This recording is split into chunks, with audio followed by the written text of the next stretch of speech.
Hari ini kita akan belajar tentang Daud dan Goliat. Gambarnya Goliatnya gede, Daudnya kecil. Tapi saya ingin hari ini kita punya cara berpikir yang kebalik. Yang benar adalah Daud dan Goliat. Dari mana, saudara? Well, sebetulnya untuk membaca seluruh cerita ini akan panjang sekali. Menurut saya sudah akan lebih dari mungkin 50 pasal kali ya. Tapi mari kita lihat bagian per bagian supaya paling tidak saudara mengerti akan beberapa poin. 1 Samuel pasal yang ke-17. Lihat mulai ayat yang pertama. Saudara, selama ini kita melihat dengan satu perspektif. Dan selalu berkata, ini mujizat Tuhan yang luar biasa. Saya bilang benar sekali. Ini mujizat. Tapi saya ingin ajak Anda melihat dari satu sisi yang lain. Saya ingin menunjukkan kepada saudara sebuah kombinasi yang ajaib. Yang namanya kuasa Tuhan, roh Tuhan dalam hidup kita, yang ketika menguasai kita, membangkitkan begitu banyak potensi hebat dalam kehidupan orang-orang percaya. Mengapa kita tulis Daudnya gede dan Goliatnya kecil? Karena sekarang dengan makin canggih orang, sebetulnya peristiwa ini adalah seperti gurauan Tuhan, saudara.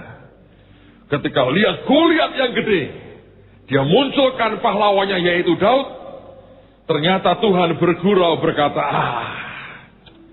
ini sih gampang. Sebagian orang yang mengalami peristiwa itu pasti berkata tidak mudah. Nah, sekarang saya akan nanti jelaskan, mari kita baca dulu firman-Nya. Tolong di rumah Anda baca seluruh kisahnya sampai selesai ya. Karena biasanya dulu yang sekolah minggu pernah diajar ngerti soal ini.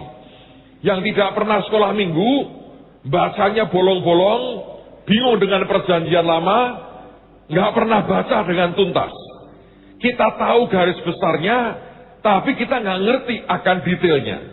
Saya berharap mulai hari ini Anda baca seluruh pasal. Karena kalau saya baca di sini kita kehabisan waktu. 1 Samuel 17 ayat yang pertama. Orang Filistin mengumpulkan tentaranya untuk berperang. Mereka berkumpul di Soko yang di tanah Yehuda dan berkemah antara Soko dan Azeka di Efes Damim. Saul dan orang-orang Israel juga berkumpul dan berkemah di lembah Tarbantin. Mereka mengatur barisan perangnya berhadapan dengan orang Filistin. Orang Filistin berdiri di bukit sebelah sini, dan orang Israel berdiri di bukit sebelah sana. Dan lembah ada di antara mereka. Lalu tampillah keluar seorang pendekar dari tentara orang Filistin, namanya Goliat dari Gat. Tingginya 6 hasta sejengkal, ketopong tembaga ada di kepalanya, dan ia memakai baju zirah yang bersisik. Berat baju zirah ini 5.000 shikal tembaga. Dia memakai penutup kaki dari tembaga, dan di bahunya ia memanggul lembing tembaga. Gagang tombaknya seperti pesa tukang tenun, dan mata tombaknya itu 600 shikal besi beratnya. Dan seorang pembawa perisai berjalan di depannya. Ia berdiri dan berseru kepada barisan Israel. Katanya kepada mereka, mengapa kamu keluar untuk mengatur barisan perangmu?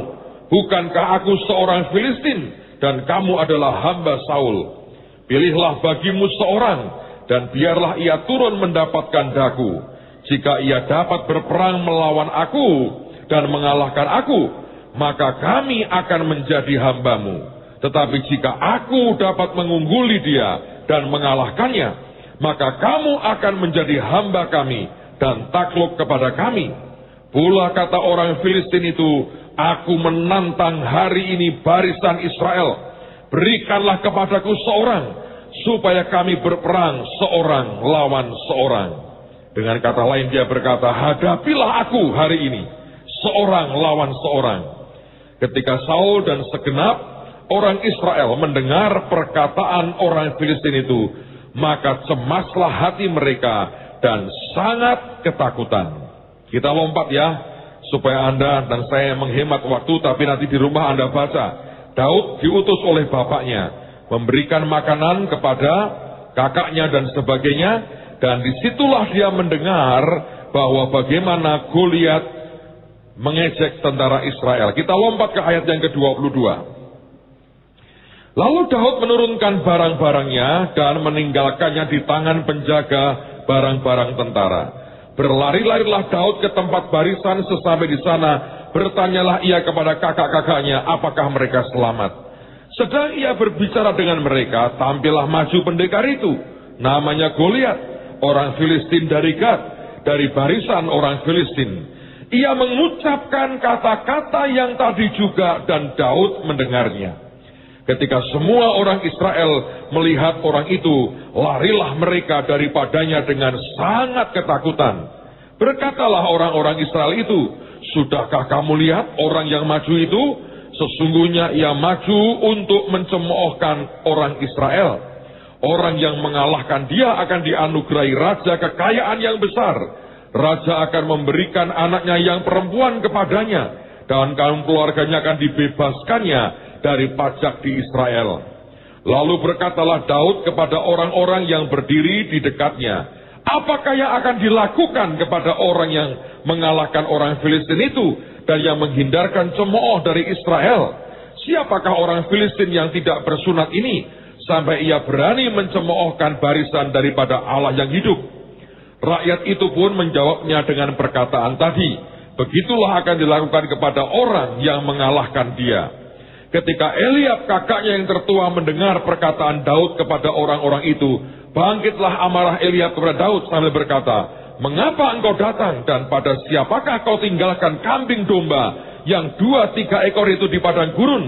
Aku kenal sifat pemberanimu dan kejahatan hatimu. Engkau datang kemari dengan maksud melihat pertempuran. Tetapi jawab Daud, apa yang telah kuperbuat? Hanya bertanya saja. Lalu berpalinglah ia daripadanya kepada orang lain dan menanyakan yang sama, dan rakyat memberi jawab kepadanya seperti tadi. Terdengarlah kepada orang perkataan yang diucapkan oleh Daud, lalu diberitahukanlah kepada Saul, dan Saul menyuruh memanggil dia. Berkatalah Daud kepada Saul, jangan seorang menjadi tawar hati karena dia. Hambamu ini akan pergi melawan orang Filistin itu. Tetapi Saul berkata kepada Daud, tidak mungkin engkau dapat menghadapi orang Filistin itu untuk melawan dia. Sebab engkau masih muda, sedang dia sejak dari masa mudanya telah menjadi prajurit. Tetapi Daud berkata kepada Saul, hambamu ini biasa menggembalakan kambing domba. Ayahnya, apabila datang singa atau beruang yang menerkam seekor domba dari kawanannya, maka aku mengejarnya, menghajarnya, dan melepaskan domba itu dari mulutnya. Terjemahan mengatakan, aku mengejarnya, aku membidiknya, dan melepaskan domba itu dari mulutnya. Kemudian apabila ia berdiri menyerang aku, maka aku menangkap janggutnya, lalu menghajarnya dan membunuhnya. Baik singa maupun beruang telah dihajar oleh hambamu ini, dan orang Filistin yang tidak bersunat itu, ia akan sama seperti salah satu daripada binatang itu, karena ia telah mencemooh barisan daripada Allah yang hidup. Pula kata Daud, Tuhan yang telah melepaskan aku dari cakar singa dan dari cakar beruang, dia juga akan melepaskan aku dari tangan orang Filistin itu. Kata Saul kepada Daud, pergilah, Tuhan menyertai engkau.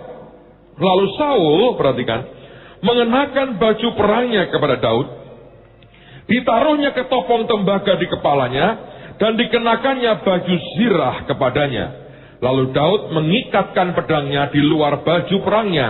Kemudian ia berikhtiar berjalan, sebab belum pernah dicobanya. Maka berkatalah Daud kepada Saul, aku tidak dapat berjalan dengan memakai ini, sebab belum pernah aku mencobanya. Kemudian ia menanggalkannya. Lalu Daud mengambil tongkatnya di tangannya, dipilihnya dari dasar sungai 5 batu yang licin, dan ditaruhnya dalam kantong gembala yang dibawanya, yakni tempat batu-batu, sedang umbannya dipegangnya di tangannya. Demikianlah ia mendekati orang Filistin itu.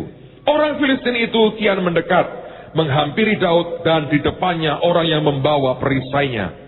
Ketika orang Filistin itu menunjukkan pandangnya ke arah Daud serta melihat dia, dihinanya Daud itu karena ia masih muda, kemerah-merahan, dan elok parasnya. Orang Filistin itu berkata kepada Daud, "Anjingkah aku, maka engkau mendatangi aku dengan tongkat?" Anda garis bawah itu, nanti dijelaskan. Lalu demi para allahnya, orang Filistin itu mengutuki Daud. Pula orang Filistin itu berkata kepada Daud, "Hadapilah aku, maka aku akan memberikan dagingmu kepada burung-burung di udara, dan kepada binatang-binatang di padang." Tetapi Daud berkata kepada orang Filistin itu, "Engkau mendatangi aku dengan pedang dan tombak dan lembing, tetapi aku mendatangi engkau dengan nama Tuhan semesta alam, Allah segala barisan Israel yang kau tantang itu. Hari ini juga Tuhan akan menyerahkan engkau ke dalam tanganku, dan aku akan mengalahkan engkau dan memenggal kepalamu dari tubuhmu. Hari ini juga aku akan memberikan mayatmu dan mayat tentara orang Filistin kepada burung-burung di udara dan kepada binatang-binatang liar, supaya seluruh bumi tahu bahwa Israel mempunyai Allah, dan supaya segenap jemaah ini tahu bahwa Tuhan menyelamatkan bukan dengan pedang dan bukan dengan lembing, sebab di tangan Tuhanlah pertempuran, dan ia pun menyerahkan kamu ke dalam tangan kami." Ketika orang Filistin itu bergerak maju untuk menemui Daud, maka segeralah Daud berlari ke barisan musuh untuk menemui orang Filistin itu. Lalu Daud memasukkan tangannya dalam kantungnya, diambilnyalah sebuah batu dari dalamnya, diumbannya. Maka kenalah dahi orang Filistin itu sehingga batu itu terbenam ke dalam dahinya, dan terjerumuslah ia dengan mukanya ke tanah. Demikianlah Daud mengalahkan orang Filistin itu dengan umban dan batu. Ia mengalahkan orang Filistin itu dan membunuhnya tanpa pedang di tangan. Daud berlari mendapatkan orang Filistin itu, lalu berdiri di sebelahnya. Diambilnyalah pedangnya, dihunusnya dari sarungnya, lalu menghabisi dia. Dipancungnyalah kepalanya dengan pedang itu.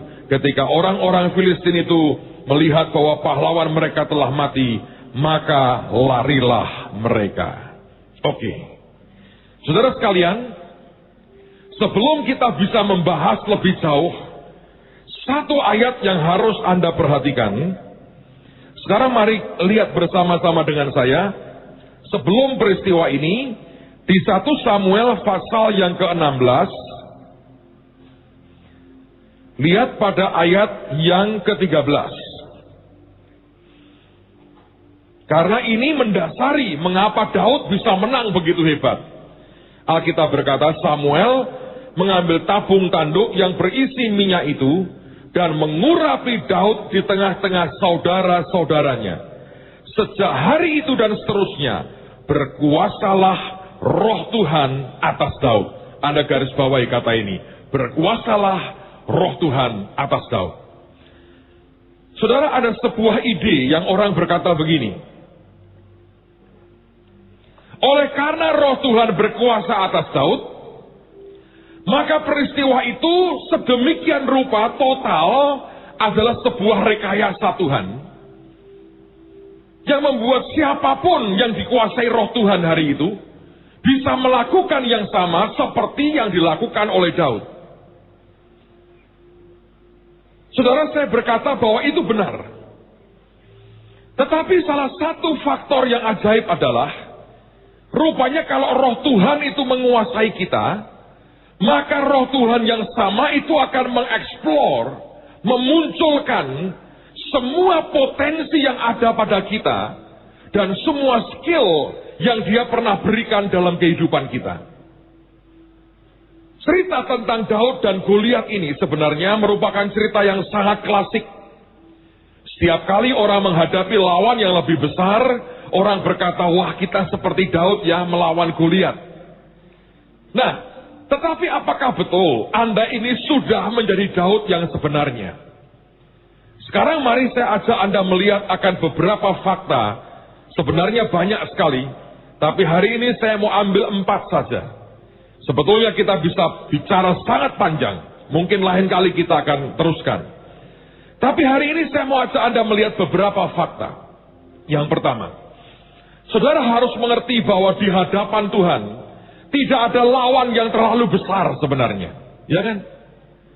Nah, justru kalau lawanmu kelihatan besar, maka saudara harus mengerti, sehebat sebesar apapun keadaan yang menghalangi saudara, yang harus engkau hadapi, engkau harus juga mengerti, ternyata di balik besarnya keadaan dan lawan kita, itu tersimpan begitu banyak kerapuhan dan kelemahan.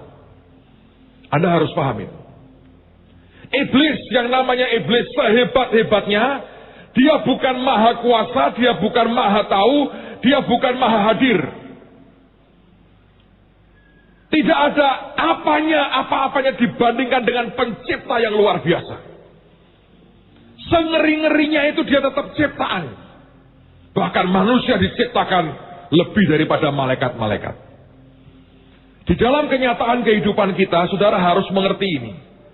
Bahwa seberapa besar pun yang engkau hadapi, di dalam kelihatannya gede dan kuat itu, sebetulnya di dalamnya tersimpan semua kerapuhan dan kelemahan. Saya mau tunjukkan kepada saudara akan kerapuhan dari pasukan Filistin. Kalau Anda membaca Alkitab dengan jeli, sebetulnya perangnya begini. Ini ada bukit, sana ada bukit, ini ada bukit. Oke? Di tengah-tengah inilah ada lembah. Nah, orang Filistin di sebelah sana, ngatur pasukan di atas bukit di sana. Pasukannya Saul di bukit yang di sana. Pak, kenapa tidak langsung perang? Saudara harus mengerti kondisi zaman itu. Mereka belum punya roket, mereka belum punya pesawat tempur.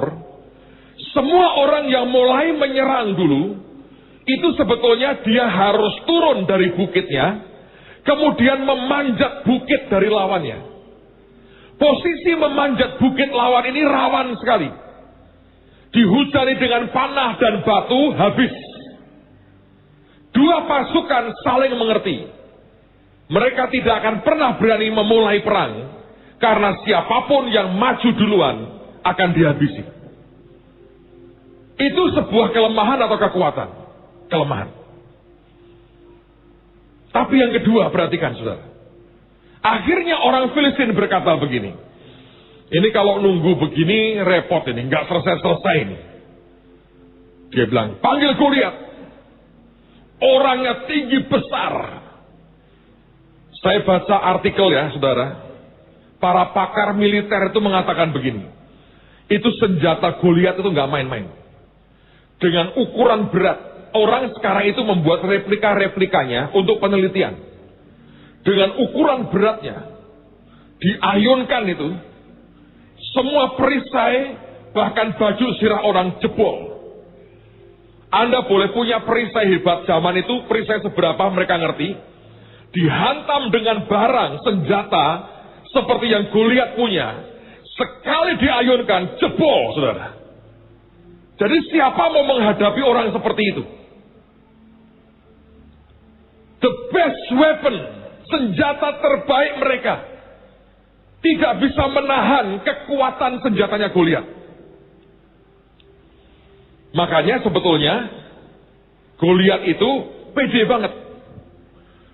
Dan dia maki-maki orang Israel selama 40 hari.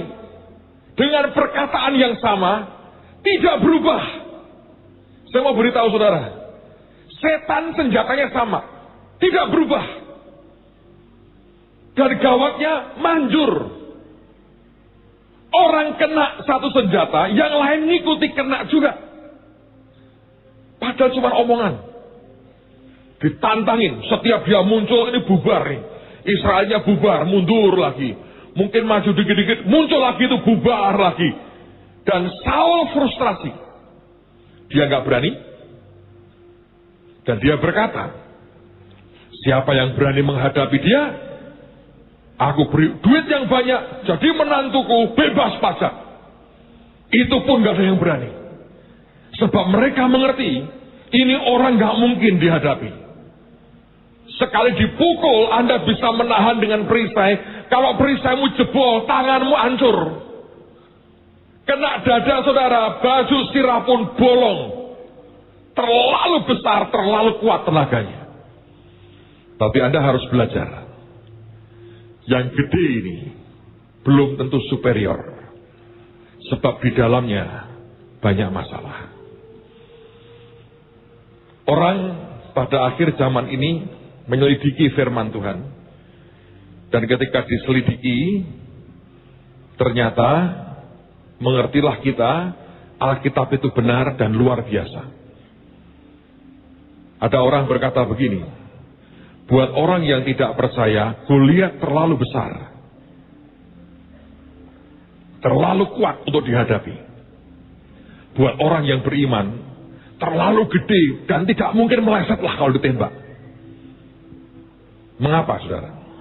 Saya mau berikan satu fakta yang menarik sekali. Ternyata para ahli kesehatan, para dokter, itu membuat penelitian. Mengapa ada orang bisa segede Goliat? Kalau kita orang Kristen, pokoknya percaya, perasaan wis pokoknya percaya. Karena kita hidup di culture yang banyak cerita raksasa zaman dulu.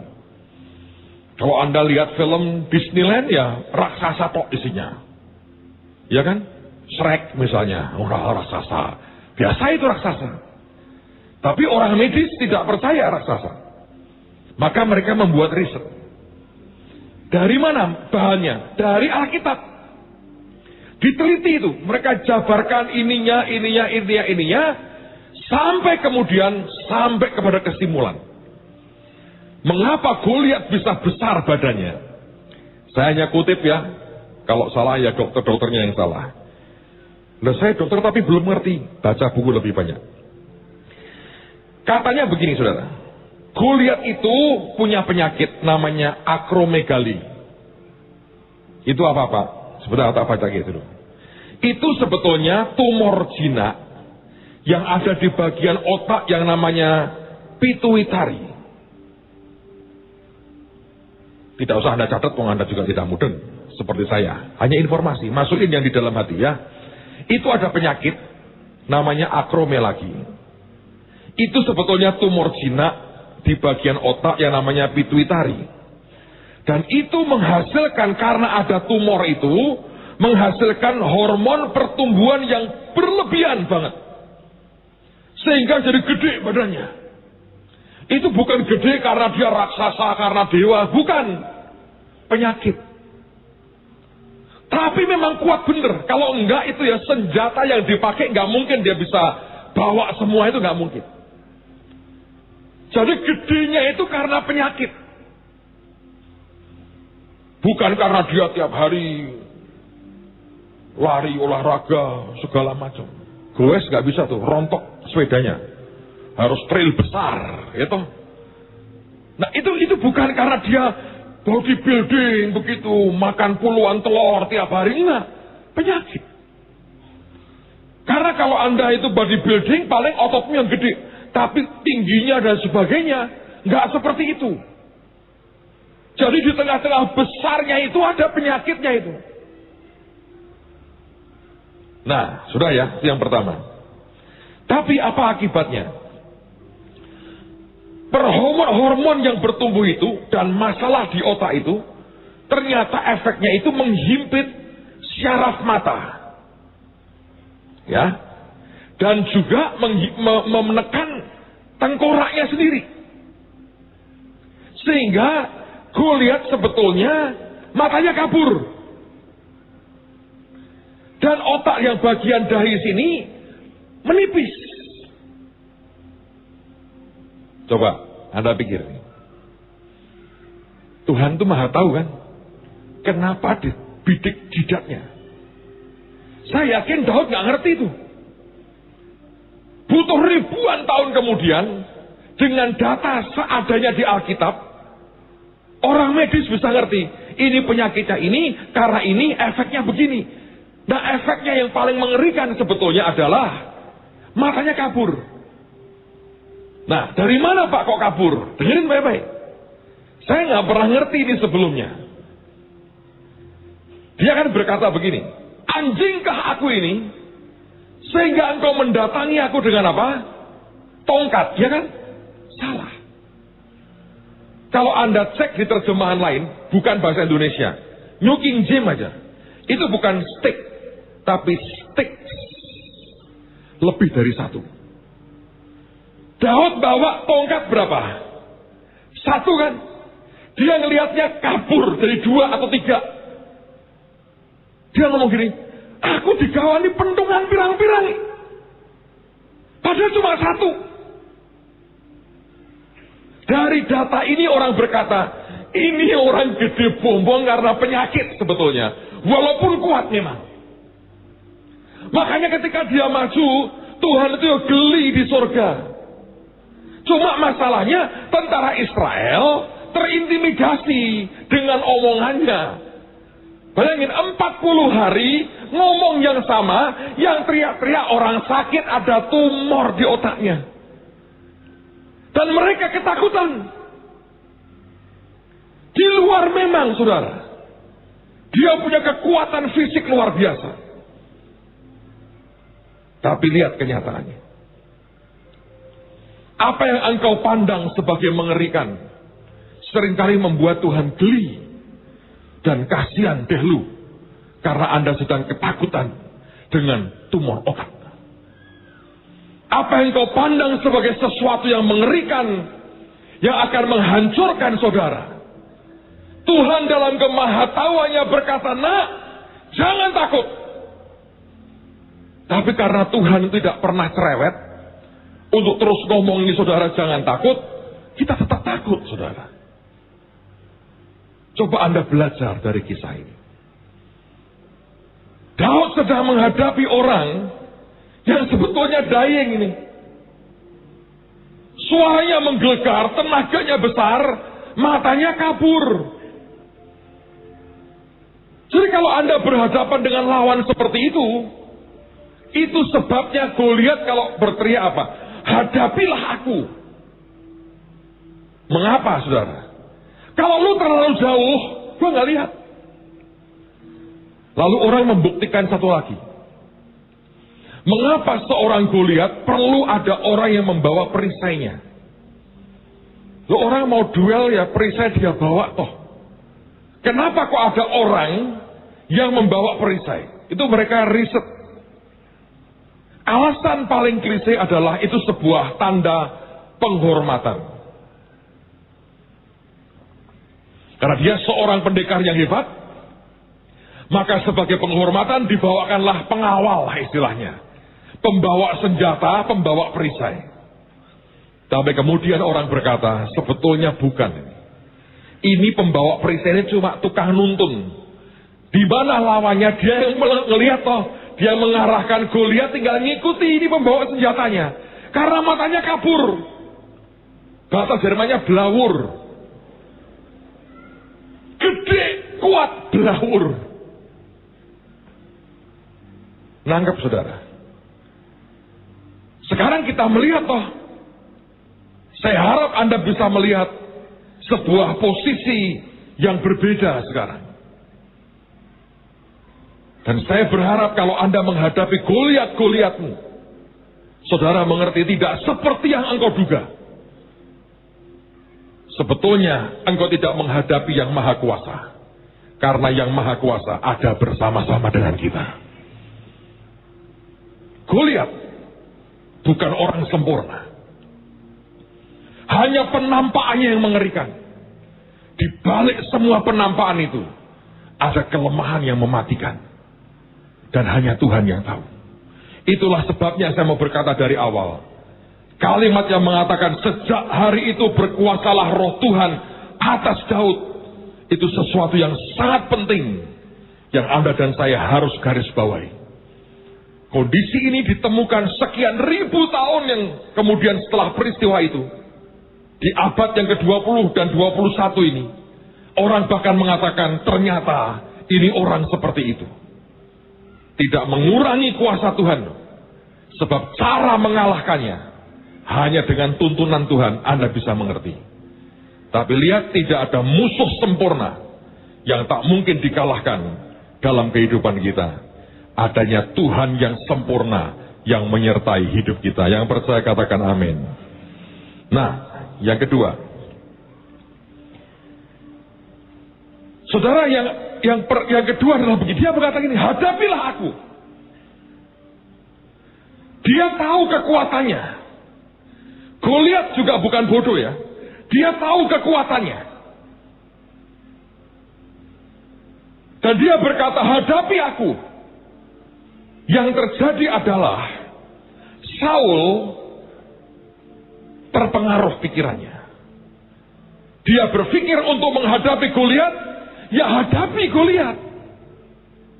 Itu sebabnya Daud ketika akan maju diberi pakaian baju sirahnya, diberi ketopongnya, diberi semuanya, seperti akan duel jarak dekat.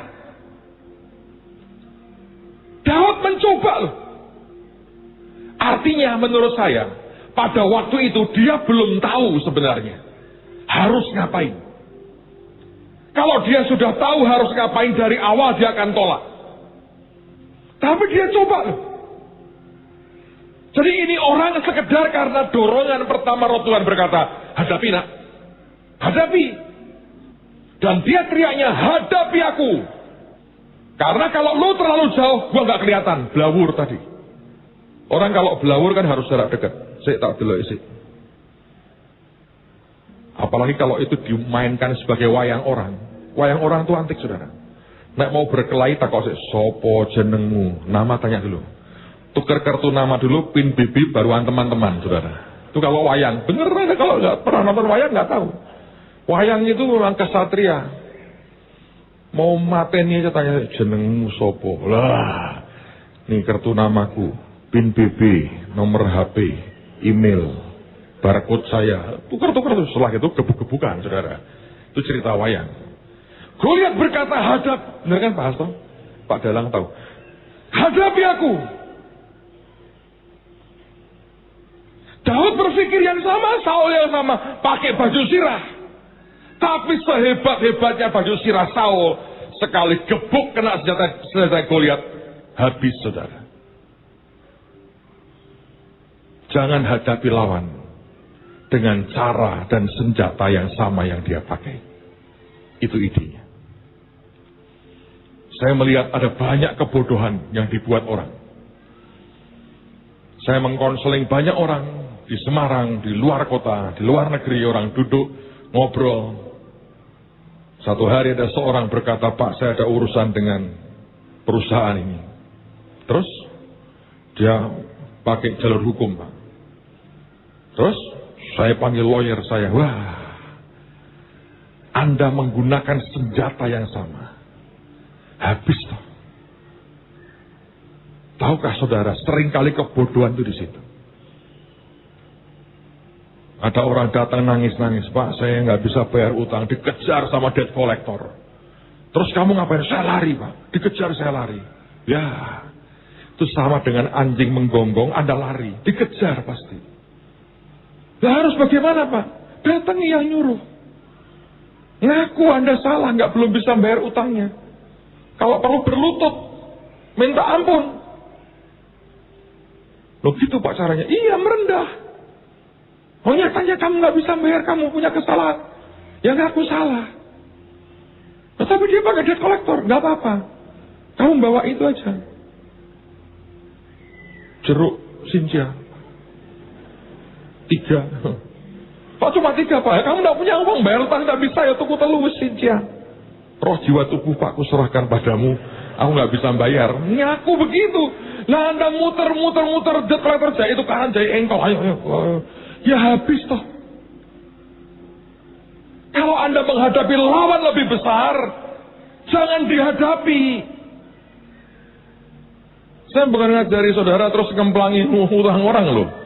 Tapi dalam kehidupan kita setiap hari, kita berhadapan dengan lawan yang lebih berat. Jangan hadapi dengan senjata yang sama. Ngerti saudara? Ini kesalahannya. Karena Saul berpikir harus menghadapi Goliat dengan cara seperti yang dibuat oleh Goliat. Dalam perang kemerdekaan Amerika melawan Inggris, pada waktu awal-awal mereka perang sebetulnya, George Washington buat kebodohan. Karena banyak pejuang Amerika itu pernah didikan Inggris. Dia berperang seperti cara Inggris berperang. Anda tahu caranya? Baris paling depan bawa marching band. Marching band zaman dulu itu hebat. Perang paling depan. Bawa bendera. Peluru berdatangan, hampir semua mati. Tapi tetap ada orang yang berani jadi marching band. Kalau baris bisa hidup itu sudah mujizat, saudara. Amerika itu tidak punya tentara yang terlatih dalam menembak, dalam segala hal seperti tentara Inggris. Mereka berpikir perang gaya Inggris, ayo di baris. Itu sebagian besar petani. Suruh baris saja nggak becus. Suruh nahan tembakan nggak bisa nahan, tembak dulu sambil gemetar. Dalam waktu singkat itu hampir dihabisi, saudara. Sampai mereka berkata, kita bergerilya saja. Dan baru mereka menang. Indonesia sama toh. Melawan Belanda, Jepang, gerilya.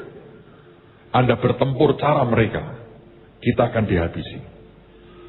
Kalau lawan menyerang Anda dengan kejahatan, kalahkan dengan kasih. Selalu Anda harus balik ke Alkitab. Cari cara yang berbeda dari yang lawan sedang mainkan. Di situ Anda akan melihat pertolongan Tuhan. Itu luar biasa. Amen? Oke, lebih cepat lagi. Poin yang ketiga. Saudara, coba Anda perhatikan. Selama Daud masih belum pernah berperang dengan Goliat, atau sebelum peristiwa dia perang dengan Goliat, Daud itu kerjaannya menggembalakan kambing domba milik orang tuanya. Nah, disitulah sebetulnya dia menjadi orang yang sangat terlatih dalam menggunakan ketapel atau pengumban. Yang dia ceritakan ke Saul, pengalaman perangnya itu melawan singa dan beruang. Maka saudara harus mengerti, itulah sebuah skill yang tercipta dari sebuah tanggung jawab yang dikerjakan. Saya mau ulang lagi. Kemampuan Daud menggunakan ketapel itu sebuah skill, keterampilan. Keterampilan yang muncul karena dia melakukan tanggung jawabnya. Jadi kalau saudara diberi Tuhan tanggung jawab, kerjakanlah segenap hati. Dalam kau mengerjakan itu tanpa engkau sadari, Tuhan sedang melatih Anda sesuatu. Dan latihan itu akan menciptakan sebuah keterampilan yang luar biasa. Nah, sekarang kita lihat. Apa Pak hebatnya seorang pengumban? Sekarang mari kita buka firman Tuhan. Kitab Hakim-Hakim. Hakim-Hakim pasal yang ke-20. Ayat yang ke-16. Kalau Anda mau tahu seberapa hebatnya pengumban itu, Hakim-Hakim pasal yang ke-20 ayat 16. Dari segala laskar ini ada 700 orang pilihan yang kidal. Dan setiap orang dari mereka, perhatikan, dapat mengumban dengan tidak pernah meleset sampai sehelai rambut pun. Kalau Anda mau tahu, ini sebetulnya hal yang luar biasa. Mengapa saya gambarkan seperti ini, tapi tulisannya saya ubah. Daud dan Goliat. Ingat, Goliat punya kelemahan. Penyakitnya membuat sebetulnya bagian depan daripada tengkoraknya menipis. Dan hanya Tuhan yang tahu. Di zaman itu hanya Tuhan yang tahu. Sekarang kita mengerti, tapi Daud tidak pernah ngerti. Saya yakin umur 17 tidak cukup buat dia mempelajari anatomi manusia. Apalagi bedah mayat raksasa, nggak pernah itu saudara. Coba menggembalakan kambing domba. Tapi dia punya skill. Dan skillnya ini yang dipakai Tuhan. Saudara, ahli militer mengatakan begini. Sebetulnya ini perang tidak seimbang. Kenapa tidak seimbang, Pak? Dengerin saya jelaskan. Pada zaman itu ada 3 pasukan di darat. Sekarang pun kurang lebih sama. Yang pertama itu pasukan infanteri. Itu pasukan yang jalan kaki. Terbagi 2. Ada infanteri ringan, ada yang berat. Berat karena peralatannya berat. Goliat termasuk infanteri berat. Dia biasa bawa berbagai macam perlengkapan yang berat, dia narik yang berat dan sebagainya. Goliat dengan semua yang dibawa, golongan infanteri berat. Golongan kedua adalah golongan kavaleri. Ini pasukan yang berkuda, yang naik kendaraan. Entah kereta, entah kuda, dia pakai kendaraan untuk perang. Golongan ketiga, itu pasukan artileri. Zaman dulu itu pemanah dan pengumban. Saudara, semua orang yang ngerti peperangan akan berkata, kavaleri ngelawan pengumban, dia bisa menang.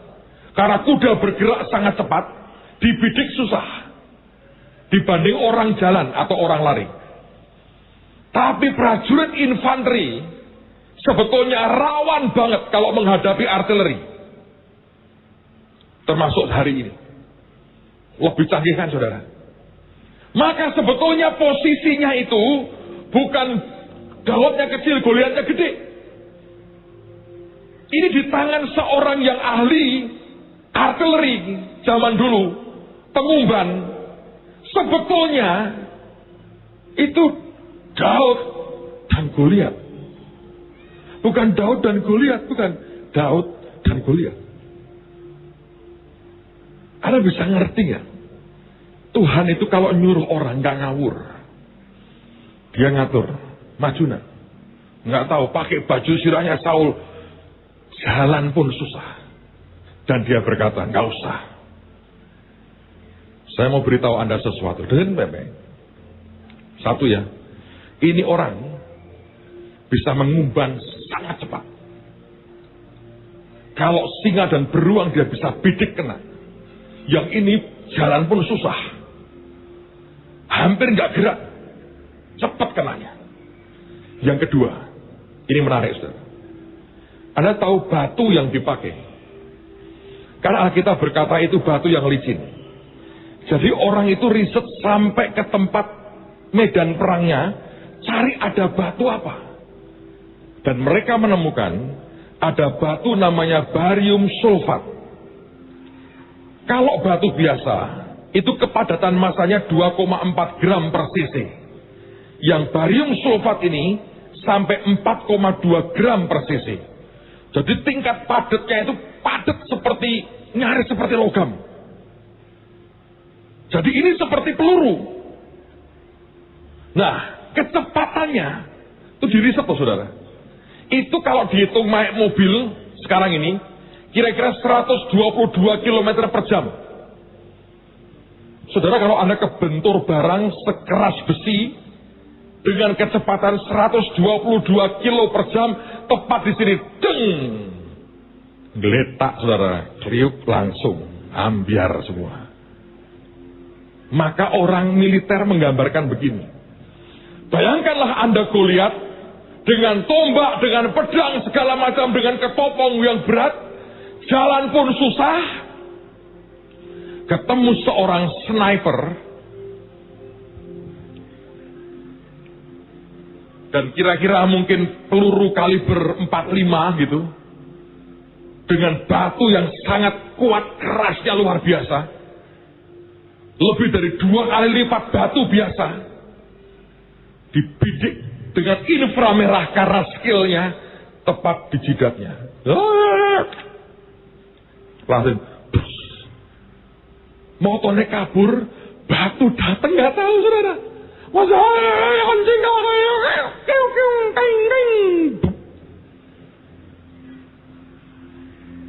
imbang nggak?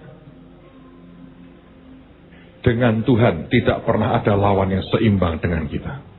Alkitab berkata, jika Tuhan di pihak kita, siapakah lawan kita? Ngerti nggak? Roh Tuhan berkuasa atas Daud. Dan roh Tuhan sambil geli berkata, iki perang ora imbang katanya. Roto ngisin-ngisini siut katanya. Tapi kaki yang ngomongnya sikat aja di pelintang kayak begini. Sniper saudara. Motornya kabur sniper. Kecepatannya 122 kilo per jam.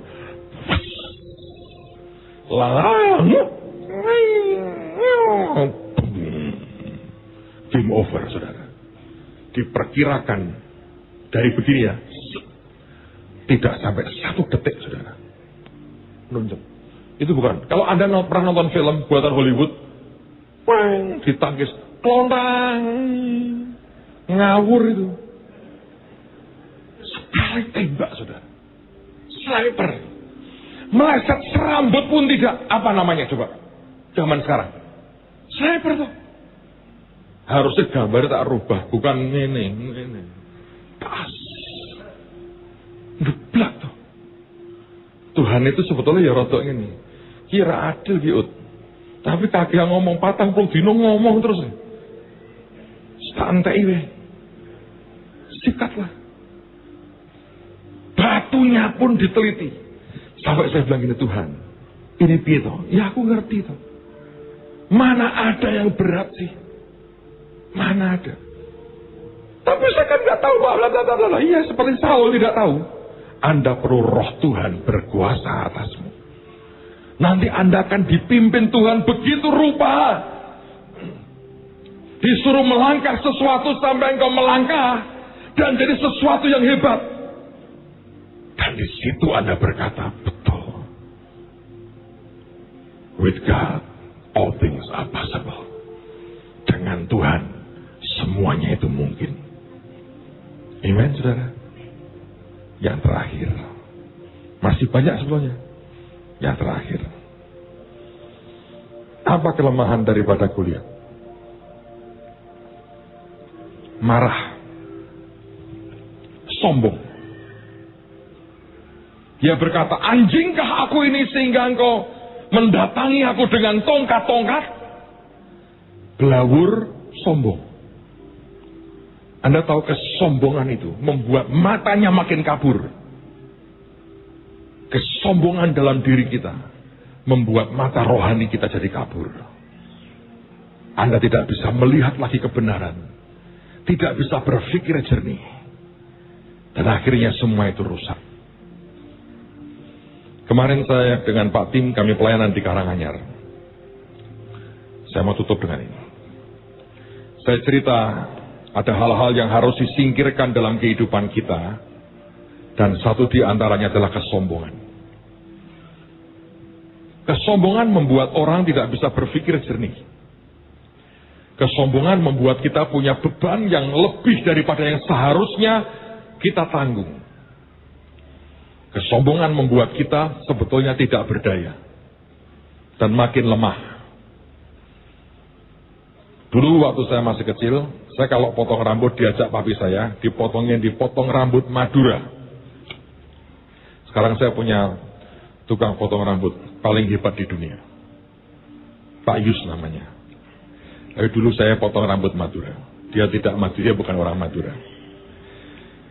Saudara, saya dengar sebuah cerita menarik. Dan karena saya pernah ngerti seperti apa potong rambut Madura di pinggir jalan itu, jadi saya bisa membayangkan cerita ini. Saya tidak tahu apakah ini benar atau cuman karangan. Tapi ada kebenaran di balik cerita ini. Dan kebenarannya berkata, kesombongan itu mematikan. Diceritakan dalam cerita itu ada satu jalan yang panjang, satu kampung yang panjang sekali. Di ujung yang satu, bukalah seorang tukang potong rambut. Dan dia menguasai daerah itu sudah cukup lama, dan banyak orang yang berlangganan ke situ. Sekian tahun kemudian, ada orang lain datang, buka juga potong rambut di ujung sebelah sana. Dan dia juga punya pelanggan. Sebetulnya pelanggannya beda, karena ini ujung ke ujung cukup jauh. Dan potong rambut ya buat kebanyakan orang di zaman itu ya simple toh. Kalau sekarang aneh-aneh. Tapi zaman dulu ya simple, pokoknya rapi dan tidak menceng sebelah, ya sudahlah. Mau apa lagi? Tapi, Anda tahu, satu hari ada orang memanfaatkan itu karena mungkin iseng atau karena mungkin dia juga punya niat tidak baik atau sekedarnya dia berkata kepada yang pertama, yang si A, "Wih, kamu dapat saingan loh. Kok bisa? Di ujung sana itu ada orang buka potong rambut. Dan kabarnya kan nggak jelas. Beberapa langgananmu pindah sana." Perkataan itu tidak memicu untuk kita memberikan servis lebih baik, tidak. Tapi yang kena kesombongannya. Dia berkata, "Aku lebih senior. Tidak boleh dikalahkan." Maka dia buat spanduk, potong rambut, plus minum gratis. Wah, dari setiap orang yang potong rambut, suguhi minum, saudara. Air putih. Lalu kemudian yang ujung, yang B dengar, "Mas, tempat Anda ini kurang bagus, Mas. Itu potong rambut itu ya, plus air minum." "Oh ya? Oke." Besoknya dia buat pelang lagi. Potong rambut plus minum dan camilan gratis. Wah, orang senang sambil ambil dicukur, minum, makan gratis. Yang sana mendengar, nggak mau terima. Tambahi, cukur plus minum, camilan, dan nonton film DVD gratis. Di sana wah serang. Potong rambutnya, minum, makan, nonton film Mr. Bean, ketawa-ketawa, wah, seneng. Nyampe juga berita ke sana, dia berkata, nggak bisa, nggak mau kalah. Potong rambut, plus minum, camilan, nonton DVD, atau karaokean gratis. Sambil duduk di potong rambutnya nyanyi. Yang sana nggak mau terima. Potong rambut, minum, camilan, nonton film, karaokean gratis, plus pulang disangoni duit. Coba saya mau tanya buat saudara, itu dagang atau karena emosi? Munculnya dari mana, saudara? Sombongan. Anjing kah aku? Ternyata ya mirip sambit, saudara. Ya toh, anjing kan balang batu itu sambit toh. Anjing kah aku? Belawur. Dan dia sangat tidak mengerti. Keadaannya tidak seimbang secara militer. Itu sama dengan sejarah Jepang. Kalau Anda tahu, Jepang zaman Shogun itu menutup diri. Tidak mau bergaul dengan orang lain. Amerika pada waktu itu datang dengan kapal perang dari besi. Mereka kan kapal perang dari kayu. Kalau Anda masih ingat sejarah itu ada namanya Commodore Perry namanya. Dia buka Jepang, dia mendarat, dia paksa pakai meriam, saudara. Yang lain kayu, dihajar dengan kapal besi, kalah. Mendarat di Jepang dengan senapan mesin. Apa itu? Senapan lah. Wah, itu kan samurai. Wah, baru dor. Mati, saudara. Mau perang gimana? Nyerah toh. Ini sama. Malah pakai peredam, enggak pakai. Motornya belawur, sombong, mati, selesai. Game over. Tuhan yang memberikan kemenangan buat kita.